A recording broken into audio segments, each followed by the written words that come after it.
प्रणाम करते हैं हम उन 18 महानुभावों को जो वास्तुशास्त्र के ज्ञाता हैं, जिनका नाम उच्चारण करने से घर में सर्व प्रकार से मंगल होता है।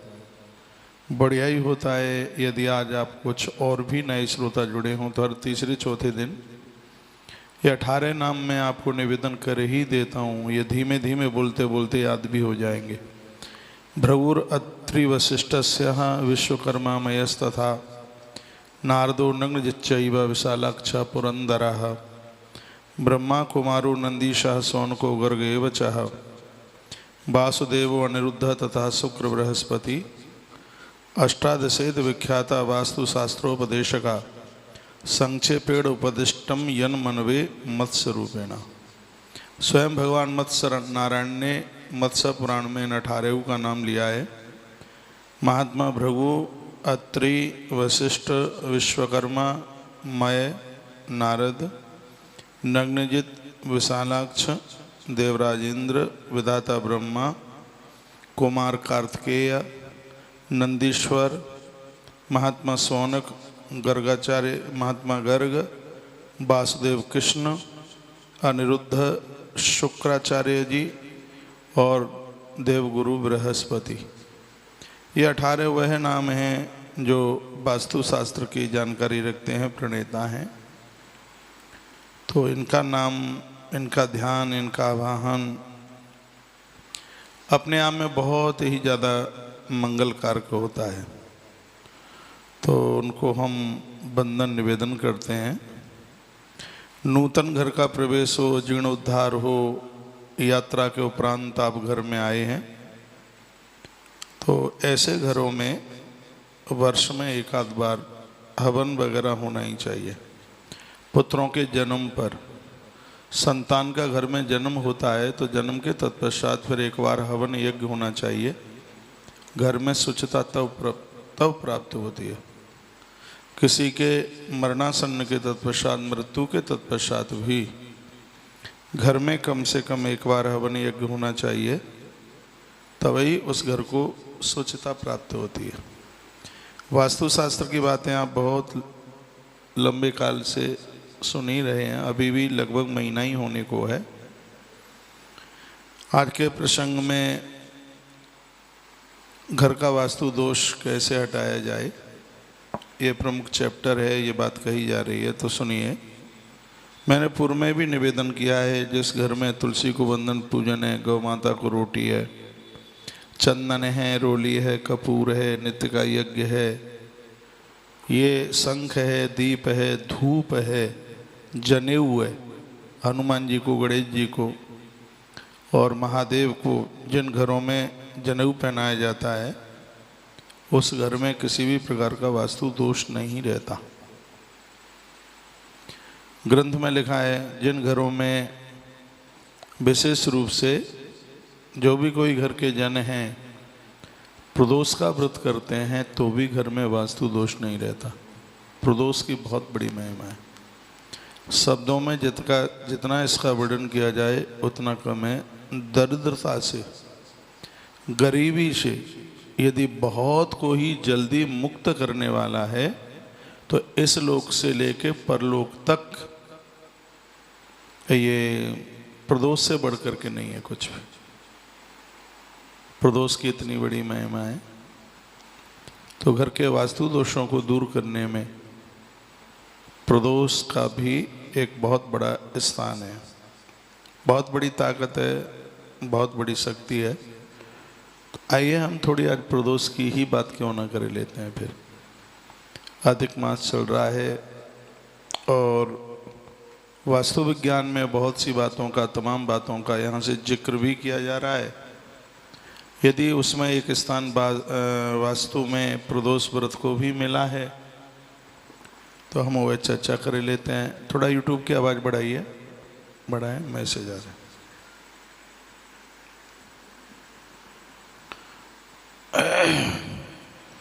इस समय तुलसी तपोवन यूट्यूब चैनल के माध्यम से जितने भी भक्त लोग जुड़े हैं, वृंदावन के एक भावी धरती से, तुलसी वन आश्रम के इस पवित्र परिसर से आप सभी भक्तों को जय श्री कृष्णा, जय श्री राम, जय गौ माता, जय राधे श्याम। आइए चर्चा कर लेते हैं प्रदोष की। प्रदोषे भगवान शंभु पूजितस्तो महात्मभी। जिस घर में भगवान शंभुनाथ का वंदन पूजन होता है, क्योंकि महादेव धरती के देवता हैं। एक दिन मैंने निवेदन भी किया है कि शुक्रवार के दिन यदि जमीन पर उस प्लॉट पर जहाँ भवन बना रहे हैं या बन गया है, उस जगह पर भगवान महादेव का महारुद्राभिषेक किया गया, घर की गरीबी को तो समाप्त करता ही है, लेकिन उस जमीन के दोषों को भी दूर करता है ये। तो यह प्रदोष का व्रत है, वो भगवान शिव से, भगवान शंकर से ही जुड़ा हुआ है। तिथि दश्याम तिथौ सायं प्रदोषा प्रकीर्तितः तत्र पूज्यो महादेव नान्यो देव फलार्थेव साधु पृष्ठम महाप्राज्ञा भवेद लोक विश्रुतै अतोहम संप्रवक्ष्यामि शिव पूजा फलम अहम। ये कहता हुआ मैं आगे बढ़ रहा हूँ। यदि आपको कोई यह कहता है कि घर में शंकर को नहीं रखना चाहिए और घर में शिव को जगह ना हो, तो एक बहुत बड़ा अपराध हो जाएगा। और हम बहुत प्रमाणों के साथ इस बात को कहते हैं। भगवान महादेव की स्थापना से तो घर में संपूर्ण ही दोषों को समाप्त कर दिया जाता है। महाराज दशरथ के घर में भगवान महादेव की ही तो पूजा थी, जिसकी वजह से भगवान प्रभु परमात्मा राम बन के आए। नंद बाबा के घर में भी महादेव की पूजा थी। आज भी नंदगांव में वह मंदिर बना हुआ है जहाँ नंद बाबा जिन भगवान शंकर की पूजा करते थे, और उन्हीं की यह कृपा थी, उनके यहाँ स्वयं ईश्वर कृष्ण बन करके आए हैं। तो शिव के चरणों में तो बड़ी श्रद्धा होनी चाहिए। आज की युवान पीढ़ी को भी यह बातें आप बताएं। इस समय निशा काल का समय होता है, आप सब लोग फ्री होते हैं, आप जॉब करते हैं, नौकरी करते हैं, आप उद्योग करते हैं, व्यापार करते हैं, सब ठीक है, लेकिन इस सब चीज़ों के साथ पारमार्थिक और धार्मिक होना बहुत ज़्यादा जरूरी है। इसके बिना कल्याण नहीं है, जिंदगी है ही नहीं इसके बिना। एक बार हमारे आग्रह पर, निवेदन पर थोड़ा सा अपने जीवन में बदलाव करके देखिए, मुड़िए, देवी देवताओं का आह्वान कीजिए, अपना स्वभाव थोड़ा ठीक से बनाइए। आप देखिए आप कितने फलीभूत होते हैं, आपको कितना सुकून मिलता है, आपको कितनी शांति मिलती है। दिन कब निकलेगा आपको पता भी नहीं लगेगा, रात कब निकल जाएगी आपको पता भी नहीं लगेगा। आप युवान हैं, मैं भी कोई बूढ़ा नहीं हूँ, अभी मैं भी युवान ही हूँ। इन सब चीज़ों का मैंने अनुभव करके देखा है, सुनी सुनाई बातें नहीं है, मैंने तो बहुत बारीकी से, बहुत करीब से। मुझ जैसा व्यक्ति इस सब चीज़ों को मान ले तो एक बहुत बड़े आश्चर्यचकित की बात है, क्योंकि मैं किसी चीज़ को मानने से पहले मैं 100 बार सोचता हूँ उसके लिए। हाँ, मेरा सब्जेक्ट रहा है साइंस, मेरा सब्जेक्ट रहा है मैथ, तो मैं तो बहुत विचार करता हूँ, मैं बहुत सोचता हूँ। और इसको हमने बहुत बारीकी से, बहुत करीबी से देखा। इसके बिना आनंद नहीं है, इसके बिना कल्याण है ही नहीं। पूरी दुनिया में घूम करके आ जाइए, आखिर में लौट करके यहीं आना पड़ेगा। भगवती सत्ता के बिना कुछ भी नहीं है, सब बेकार है। जीवन को परम आनंद देने वाला तो ये है। सोने की लंका में रहने वाला रावण, बहुत ध्यान से सुनिए, स्वर्ण की लंका में रहने वाला रावण, उसको भी मां जानकी की जरूरत पड़ गई। और याद रखिएगा, स्त्री समझ करके रावण सीता माई का हरण करके लेके नहीं जाता है, वह जगत को बताता है जिस समय शांति की सीता तुम्हारे पास होगी, परमात्मा राम तुम्हें खोजते खोजते बैरागी को लेकर तुम्हारे यहाँ, सबसे पहले तो यदि शांति रूपी सीता तुम्हारे पास होगी, वह परमात्मा सबसे पहले तुम्हारे यहाँ एक गुरु को भेजेगा, जिसका नाम हनुमान होगा। वो संत को भेजेगा, वो तुम्हारी वासना की लंका को जला करके जब राख कर देगा, तब परमात्मा फिर उस देह की लंका में प्रवेश करेगा। शांति रूपी सीता जिसके पास होगी, वहाँ भगवान अपने आप चल करके जाएंगे। और इस धरती का वह रावण, वह भी मुक्त हो जाएगा जो पूरी दुनिया को रुलाता रहा। रावण का मतलब जो रुलाता रहा, उसे रावण कहते हैं। लेकिन जब उसको भी शांति की जरूरत पड़ गई, ईश्वर ने उसका जाकर के कल्याण कर दिया। तो आज के इस प्रमुख टॉपिक में आप घर की उस परम शांति के लिए जो कुछ सुन पा रहे हैं, उसके लिए एक प्रदोष की बात कही जा रही है। प्रदोष पूजा महात्म्यम कौन वर्णायतुक्षयम यत श्रवे व्युदाष्टि तिस्तः गृह शांति के। दुनिया में धरती पर ऐसा कौन हुआ है जो प्रदोष की महिमा को पूरा करके बता दे? नहीं बता सकता। अतः पूजा जपो होम तत्कथा सदगुणश्रया कर्तव्यो नीतम मर्त्य चतुर्वर्ग फलार्थवा। आप हवन यज्ञ पूजा पाठ करते हैं, ये सब चीजें होनी चाहिए, लेकिन दारिद्र्य मित्रांधानाम, अभी मैं बोल रहा था, दरिद्रता को समाप्त करने के लिए, घर के कलेशों को दूर करने के लिए प्रदोषे पूज्य देवेशम विपद्य भय समुपजते। भगवान शंकर महादेव का जो ये प्रदोष है, जो कि विपत्ति को दूर करने वाला है, दारिद्र्यम मरणम दुखा मृडभारम नपोगमम सद्यो विधि संपत्ति पूज्यते शिव पूजनाथ। जिनको अपनी मृत्यु सुधारनी है, मरण क्रिया सुधारनी है, वह जीवन में कभी एकाध वर्ष प्रदोष का व्रत कर ले। जिनके घर में खूब झगड़े हैं, बनती नहीं है, बहुत कलह है, पति पत्नी में कलह, भाई भाई में कलह है, पुत्र पिता में कलह है, तो ऐसा यदि है घर में, परिवार में, उसके लिए भगवान महादेव को थोड़ा बहुत पूज ही लें, उनको वंदन कर लें, उनको प्रणाम कर लें। प्रदोष की कितनी बड़ी महिमा है, भगवान महादेव की पूजा को छोड़ के नहीं जाइएगा। यदि यह आपने कर लिया है तो आप बहुत कुछ हासिल कर सकते हैं। इसके लिए ग्रंथ में एक बड़ी सुंदर कथा कही है। आसीद विदर्भ विषय नामना सत्यरथुन्नपः सर्वधर्म रतो धीरा सुशीला सत्यशंकर। विदर्भ देश में एक राजा रहता था जिसका नाम था सत्यरथ, बहुत धर्मात्मा था। भगवान शंकर की पूजा किए बिना तो वो जल भी नहीं पीता था। भगवान शिव का इतना बड़ा पुजारी, उसका महल बड़े अद्भुत ढंग से और बड़े अद्भुत तरीके से उसका जो महल बना हुआ है, प्रजा को भी अति प्रसन्न करने वाला यह था। तस् सतरथशयिका विदर्भाधिपते सती भूरि शोक समाविष्टा क्वचलित भक्त विनरियु तस् तैर भवद्वांसा साल्वर्य पलिवतौ पाताले पन्नगे दस्य गंधर्वेश्य दुर्मदे। एक समय की बात थी, राजा सत्यरथ, राजा तो यह अद्भुत था ही, साल्व लोगों ने इसकी नगरी को चारों तरफ से घेरा और बहुत जोर से युद्ध हुआ, बड़ी जोर से युद्ध हुआ। और उस युद्ध में राजा सत्यरथ की मृत्यु हो गई, मौत को प्राप्त हो गया। बहुत ध्यान से सुनेंगे इस बात को। उस समय उसकी गृहिणी को एक संतान को जन्म देना था, पत्नी गर्भवती थी उसकी। उन मलिक्ष राजाओं से बचती हुई वह देवी घर छोड़कर आधी रात को भागी। कैसे भी उदर में पलने वाले मैं अपने बच्चे की जान बचा लूं, यह सोचती हुई वह आधी रात को घर से निकल गई। चलती चलती चलती चलती 12 कोस चली, एक सरोवर के किनारे पहुंची, श्वास फूल गई, चला नहीं जा रहा था, बहुत दुखित थी, बहुत परेशान थी। तत्रागत वरारोह तप्ता तापन भूयसः बिलसंतम सरस तीरे छाया वृक्षम वृक्षम समाश्रयात। बड़ा सुंदर लिखा है, तत्र आगत्य वरारोहा, स्त्री का नाम है। तापेन भूयसा, गर्मी बहुत ज्यादा पड़ रही थी, तपन बहुत ज्यादा थी।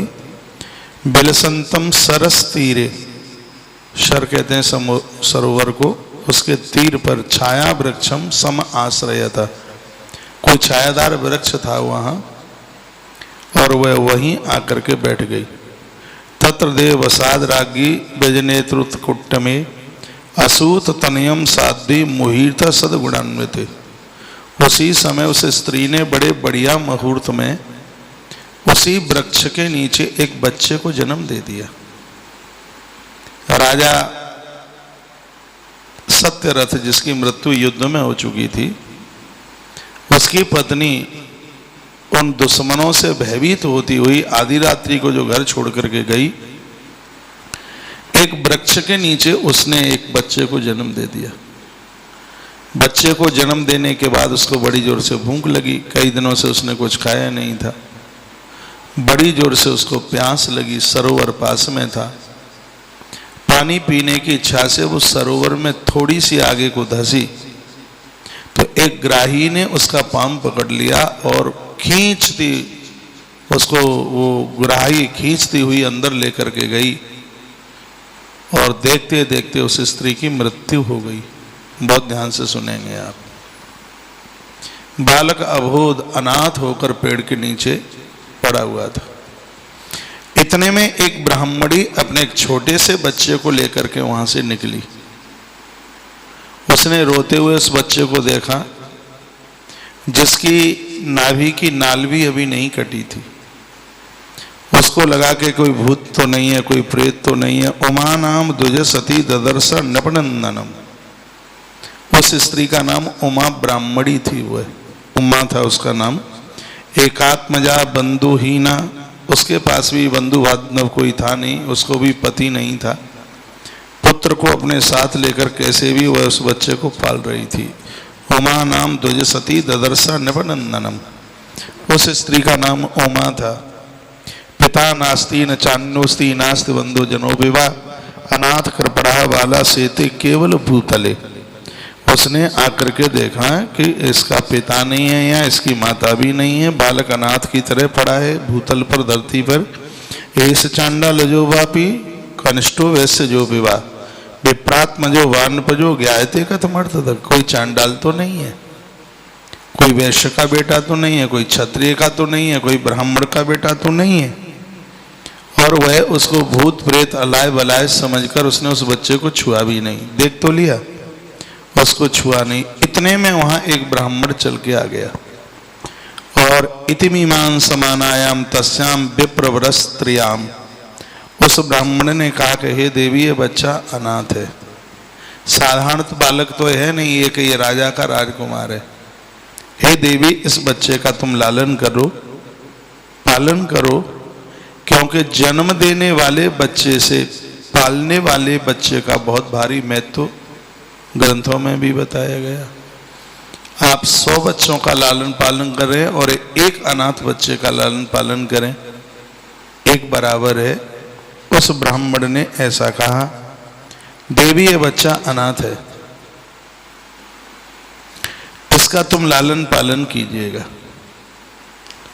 उस ब्राह्मण ने जब ऐसी बात कही तो उस चलती हुई उस ब्राह्मणी स्त्री ने, जिसका नाम उमा था, उसने उस बच्चे को भी अपने साथ ले लिया।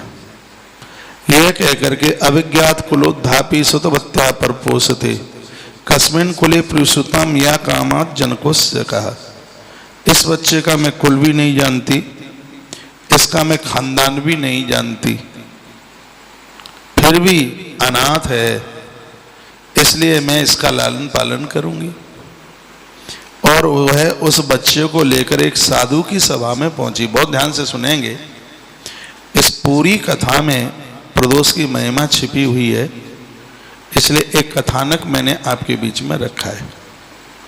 एक महात्मा की सभा में वह जाके बैठी, सब साधुओं की दृष्टि उसके ऊपर हुई। उसका एक बच्चा बड़ा है और एक छाती से लगा है। आश्चर्य होता है, देवी को बैठने को जगह दी। तब उस स्त्री ने खड़े होकर महात्माओं के सामने प्रश्न किया कि मैं आपसे कुछ प्रश्न करना चाहती हूँ। महात्मा सांडिल्य बोले, हाँ देवी बोलिए, तुम्हारा क्या प्रश्न है। सांडिल्य को उसने कहा, ऐसे ऐसे मैंने इस अनाथ बच्चे को एक सरोवर के किनारे से लिया है। एक साधु निकले थे और वो संत कोई और नहीं था, वो ब्राह्मण बन के आया, वो भगवान स्वयं भोलेनाथ थे। भोलेनाथ ने यह कहा था, बच्चा अनाथ हो गया है, देवी हे ब्राह्मणी तो इसका लालन पालन करना। और ये कहकर भगवान अप्रकट अंतर्धान होकर चले गए। स्त्री ब्राह्मणी उमा ने बच्चे को छाती से लगाया, लेकर के आई, ब्राह्मणों की ऋषियों की सभा में बैठी है और यह बात उसने महात्माओं को कही। उनमें से एक महात्मा है जिनका नाम है सांडिल्य। सांडिल उवाच नाम से संबोधन है। महात्मा सांडिल ने कहा, देवी यह बालक साधारण नहीं है। अमुष्य बाल यस्य पिता सविदर्भा महीपति पूर्व जन्म निपांड्यो हो देशो बहु निपसंतमः। यह राजा सत्यरथ का बेटा है जो कि उस युद्ध में साल्वों के हाथों से मारा गया। उसकी पत्नी अनाथ हो गई। रातों ही रात्रि उसकी पत्नी जो गर्भ की स्थिति में थी घर छोड़ करके गई। 3 दिन बाद एक वृक्ष के नीचे उसने एक सुंदर से बच्चे को जन्म दिया। जैसे वह जल पीने को पानी में उतरी तो एक ग्राही ने उसका पांव पकड़ करके खत्म कर दिया। तो उस ब्राह्मणी ने पूछा, हे महात्मन ये बताइए कि इस बच्चे का ऐसा कौन सा दोष है, क्या दोष है इसका कि जिसके जन्म से पहले पिता की मृत्यु हो गई और जिसके जन्म के बाद में मां की मौत हो गई। और उस स्त्री ने क्या बिगाड़ा है? पानी पीने को गई थी तो एक ग्राही ने उसका पांव पकड़ करके खत्म कर दिया। यह हम आपसे जानना चाहते हैं, इसके बारे में आप जरूर बताएं। तो महात्मा सांडिल्य ने बड़े सुंदर शब्दों में कहा, जन्मांतरे से निपति विदर्भाक्षितो भवेत शिवा अर्चनांताया रायण पौर्भोगांतरेहता तत्पुत्रो ये पूर्व भवे सो सुजन्म तस्वता भूता दारिद्रमापन्न से पूजात या क्रमा। तीनों की बात बताई, सुनिए। कहा यह राजा पहले जन्म में भी एक बहुत बड़ा धनवान व्यक्ति था। एक दिन भगवान शंकर की यह पूजा कर रहा था। संध्या का समय था, प्रदोष काल में भगवान को पूजा कर रहा था। बाहर कुछ हल्ला गुल्ला हुआ प्रदोष के समय पर।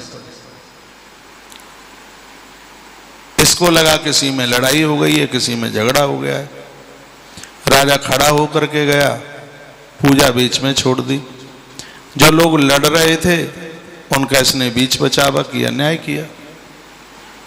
घर की तरफ आया, प्रवेश किया तो पत्नी ने कहा कि भोजन तैयार है, प्रसाद ले लीजिए। इसको पता था कि मेरी पूजा अधूरी है और मैं पूजा में से बीच में से खड़ा होकर आया हूं। महात्मा सांडिल्य कहते हैं, हे देवी, जानबूझ करके राजा ने व्रत को तोड़ा, पूजा पूरी नहीं की और उसने अन्न खा लिया, उसने भोजन कर लिया। उसका अपराध यह हुआ कि आज राजा का राज्य छिन गया और वो मौत को प्राप्त हो गया। उसका कारण यह था, तुमने यह पूछा कि इस पुत्र का क्या दोष था जिसके जन्म से पहले पिता की मृत्यु और जन्म के बाद मां की मृत्यु हो गई। तो ब्राह्मणी सुनिए, यह राजकुमार भी पूर्व जन्म का एक संभ्रांत व्यक्ति था। यह भी देवताओं की पूजा में बैठा हुआ था। पहले तो यह सोया, आलस्य आया, प्रमाद आया, फिर यह बोलता रहता है कि चलो ठीक है, लंबी सदियों से लंबे टाइम से पूजा कर रहे हैं तो थोड़ा विश्राम करते हैं। और विश्राम ही करते करते इसने कई बार ऐसी गलतियां की, पूजा को बीच में से छोड़ दिया, देवी देवताओं को ना माना। उसका परिणाम यह निकला, इसके जन्म से पहले पिता की मृत्यु और जन्म के बाद में मां की मृत्यु हो गई। ब्राह्मणी ने पूछा, तो इसकी मां का क्या दोष था ये बताइए। का पहले जन्म में जो इसकी मां थी, जिसके साथ में विवाह हुआ, उसकी कई पत्नियां थी उस पुरुष की। यह उनसे जलन करती थी, यह उनको कुड़ती थी। उनमें से एक स्त्री को राजा जिसको बहुत चाहता था, इसने उसको जहर दे दिया। उस स्त्री को इसने उसको जहर दे करके मार डाला। बदला तो किसी से लिए बिना नहीं रहता। वही स्त्री ग्राही बन करके आई, इसने उसको वैसे मारा तो उसने इसको पानी में खदेड़ करके खत्म कर दिया। बदला किसी से लिए बिना नहीं रहता। इसलिए हे देवी, मैं तुम्हें यह कहना चाहूँगा, तुम अपने पुत्र का भविष्य चाहती हो और इस बच्चे का भी भविष्य चाहती हो, तो कल प्रदोष की तिथि पड़ने वाली है। प्रदोष की तिथि में भगवान महादेव का उपवास कीजिए। संध्या के समय में, संध्या काल में उनकी पूजा कीजिए। सब कुछ बहुत बढ़िया हो जाएगा, बहुत बढ़िया से बढ़िया, ठीक से ठीक हो जाएगा। ब्राह्मणी ने पूछा, गुरुवर आपने बड़ी सुंदर बात कही है, तो आप हमें यह बता दें, क्या प्रदोष से गरीबी खत्म हो जाएगी? कहा अतो दारिद्र मापन्न पुत्रस्ते ध्वज भामिनी। हे ब्राह्मण की पत्नी, ये मैं बहुत प्रमाण के साथ कह रहा हूं, घर में किसी भी प्रकार का दोष हो, जिस घर में लोग प्रदोष का व्रत करते हैं उस घर का वास्तु दोष समाप्त हो जाता है। जो परिवार अपुत्रता के साथ जी रहा है, घर में कोई संतान नहीं है, प्रदोष का व्रत करने से घर में संतति का जन्म होता है। जो भी कोई व्यक्ति बहुत ज्यादा जो गरीबी झेल रहा है, दरिद्रता के नाश के लिए इस प्रदोष के व्रत से, हे देवी कोई बड़ा व्रत नहीं है। सांडिल्य महात्मा के चरणों में गिरकर वह पूछने लगी, थोड़ी सी आप विधि बता देते, शायद एक दिन कथा में भी प्रदोष की विधि का कोई वर्णन किया है। पक्षद वही त्रयोदश्याम निराहारो भविद्यता घटी त्रयादस्तमा पूर्वम स्नानम या समाचरित। एक महीने में 2 प्रदोष की तिथियां आती हैं, दोनों में ही पूजन करना चाहिए, दोनों में ही बंधन करना चाहिए। पूजा किस प्रकार से हो वह बताइए। निराहार रह करके, उपवास करके, संध्या काल में ये पूजा होती है, अन्न छोड़ा जाता है पहले से। शुक्लांबर धरऊ धीरो बागत्यो ये नियमान्वता कृत संध्या जप विधि से पूजा समाचरित। रोज की तरह आप सुबह जो पूजा पाठ करते हैं, वो कहीं आप रोजाना शंकर जी का अभिषेक करते हैं, सोचा अब सुबह क्या अभिषेक करें, शाम को वो करेंगे ही प्रदोष में, तो ये दोनों सब एक ही संग हो जाएंगे। नित्य की पूजा छोड़ करके यदि कोई एकाकी पूजा को ग्रहण करना चाहता है तो उसका कोई पुण्य लाभ प्राप्त नहीं होता, उसको कोई फल नहीं होता। मान लिया जाए जन्माष्टमी पड़ी है और आप सुबह रोजाना भगवान कृष्ण को गोपाल को नहलाते हैं, आपने सोचा आज तो जन्माष्टमी है ही, रात को तो शंकर जी का, रात को तो कृष्ण का अभिषेक करेंगे ही, तो अभी अभिषेक करने की जरूरत क्या है? तो रात्रि के उस अभिषेक का कोई भी पुण्य प्राप्त नहीं होगा। यहाँ कुछ ऐसी बातें कही गई हैं। हर महीने में प्रदोष की 2 तिथियां आती हैं, शुक्ल पक्ष की और कृष्ण पक्ष की। दोनों पक्ष की इन तिथियों में व्रत किया जाता है। देवस्य प्रता सम्यक गुपलिप्त नवाम्बसा विधाई मंडलम रव्यम धौत वस्त्रादि विर्भुदु। धवल वस्त्र, ये मैंने पूर्व में बोला है, प्रदोष की पूजा में सफेद वस्त्र पहन करके पूजा होती है। गैया के गोबर से स्थान को लीपा जाता है, उस पर पटा बिछाया जाता है, उस पर भी सफेद वस्त्र बिछाया जाता है। उसके ऊपर आपके पास नर्मदेश्वर हैं तो भगवान नर्मदेश्वर को बिठाइए, नहीं तो पीली मिट्टी के शंकर जी, तालाब की मिट्टी निकाल कर और उसमें गन्ने का रस है, दूध है, इन चीज़ों को मिलाकर मिट्टी को सानिए, फिर भगवान शंकर की शिव पिंडी बनाइए और उसके ऊपर फिर आप अभिषेक कीजिए। फिर उसको विसर्जन भी करना पड़ेगा। 5 तरह के फूलों का भी वर्णन किया है, जो कि मैंने पूर्व में आपको निवेदन कर दिया गया है। एक बार जयकारा लगाएं, बोलिए शंकर भगवान की, हनुमान जी महाराज की जय जय। श्री राधे। सफेद, लाल, नीला, बैंगनी, हरा, इस तरह के फूल हैं। 5 तरह के फल भी रखिए, नैवेद्य रखिए, पूजन कीजिए और पूजन के तत्पश्चात यदि मिट्टी के शिवलिंग बनाए तो उनका विसर्जन कर दीजिए। भगवान नर्मदेश्वर हैं आपके घर में, फिर तो बातें ही क्या है। इस व्रत को 1 वर्ष भी कर सकते हैं, 3 वर्ष भी कर सकते हैं, और इस व्रत को आप 12 वर्ष भी कर सकते हैं। 1, 3, 6 और 12 प्रदोष व्रत के लिए इतना तो आप कर सकते हैं। प्रदोष का व्रत 1 ही वर्ष के तत्पश्चात आप यह देखेंगे। जिनको अपना मकान नहीं बन पा रहा है, एक बार मेरे निवेदन पर आप प्रदोष का व्रत आरंभ कर दें, देखिए उसके परिणाम देखें। हाँ, एकादशी आप करते हैं, दूसरे दिन प्रदोष पड़ गया है, तुलसी पत्र से अपना एकादशी के व्रत का पारण करें।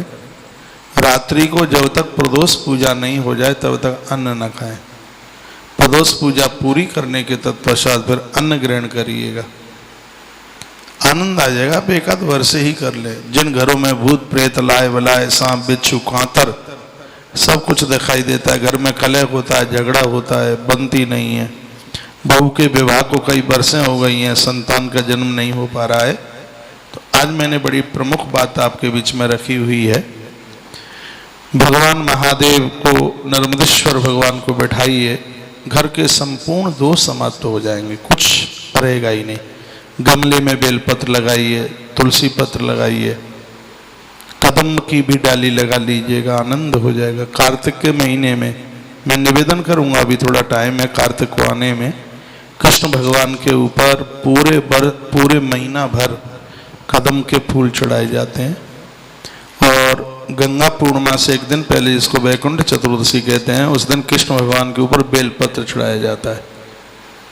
ये तमाम ऐसी चीजें हैं, बातें तो हैं छोटी छोटी, लेकिन इनके प्रभाव अपने आप में बहुत विशालकाय है, अद्भुत प्रभाव है इनके।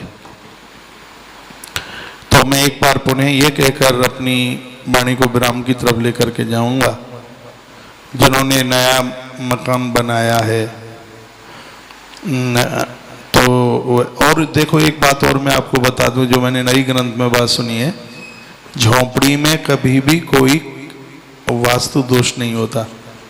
वास्तु दोष काय में होता है? जो ईंट का मकान बनाया है, पत्थर का मकान बनाया है, चूना का मकान बनाया है, जो पक्के मकान बनाए गए हैं उसी में है दोष। लकड़ी का मकान बनाया है उसमें कोई वास्तु दोष नहीं होता। ये तो मुझे तो कल पता लगा है, जब ये पढ़ा है ग्रंथ, पता ही नहीं था। मिट्टी का मकान, उसमें छपरा पड़ा है, छप्पर पड़ा हुआ है, उसमें कोई वास्तु दोष नहीं होता। तो मैंने कल यह भी पढ़ा है, आपने कैसे भी भवन जो बनाया जिसमें हरिहर की पूजा है, जहाँ भगवान शालग्राम विराजते हैं, उनके संग चक्र गदा और पद्म उनके स्थापित हैं, वहाँ कोई वास्तु दोष नहीं रहता। गौ माता को घर की चंदिया देने से भी वास्तु दोष नहीं रहता। जिन घरों में वृद्धों को सबसे पहले पूछा जाता है, उस घर में भी कोई वास्तु दोष नहीं रहता। जिस घर में तुलसी की पूजा है, उस घर में भी कोई वास्तु दोष नहीं रहता। और एक बात सुनकर आप बहुत अचंभित हो जाएंगे, आश्चर्यचकित हो जाएंगे। लिखा है, जिस घर की स्त्रियां गर्भ में संतान को समाप्त करती हैं, उनके घर में वास्तु दोष और पितृ दोष दोनों उभर जाते हैं। गर्भ में संतान खत्म होती है तो उस घर में वास्तु दोष और उसमें पितृ दोष, ये दोनों के दोनों पनप जाते हैं। ये ग्रंथ पढ़ के पता लगा है। तो ये तो बहुत बड़ा जघन्य अपराध है, बहुत बड़ा अपराध है।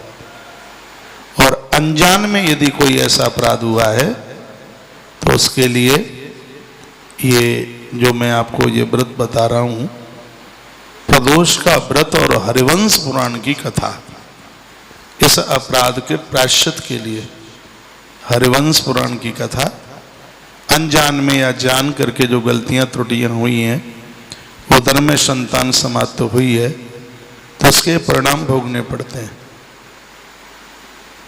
गर्भ में संतान को खत्म किया है तो आने वाले समय में स्वयं के गर्भ से या फिर पुत्र वधू के गर्भ से, स्पष्ट लिखा है, विकलांग, अपांग, मूक, बधिर, ऐसी औलाद का जन्म हो जाता है। क्योंकि नारी के गर्भ में जब संतान खत्म होती है तो पूर्वज चीखते हैं, पितर चीखते हैं, और उस घर में, उस जमीन में दोष प्रकट हो जाता है। अनजान में ऐसा ये सब कुछ ऐसा हो गया है, तो उसके लिए हरिवंश पुराण की कथा है। और ये जो मैं अभी आपको निवेदन कर रहा हूँ, क्या कर रहा हूँ, प्रदोष, इसका उपवास कोई ज़्यादा कठिन है नहीं। कठिन होता तो भी मैं आपको बता देता, बहुत सरल है। शाम को पूजा होती है, दिन में निराहार रहना पड़ता है, बिल्कुल। फलिहार ले लीजिए, सेना नमक ले सकते हैं आप, कोई दिक्कत नहीं है। दुग्ध ले सकते हैं और फल ले सकते हैं। पूजा में स्वच्छ शुद्ध वस्त्र पहन करके भगवान महादेव की पूजा कर लीजिए। कोई बहुत बड़े मंत्र नहीं आते हैं, कोई बात नहीं।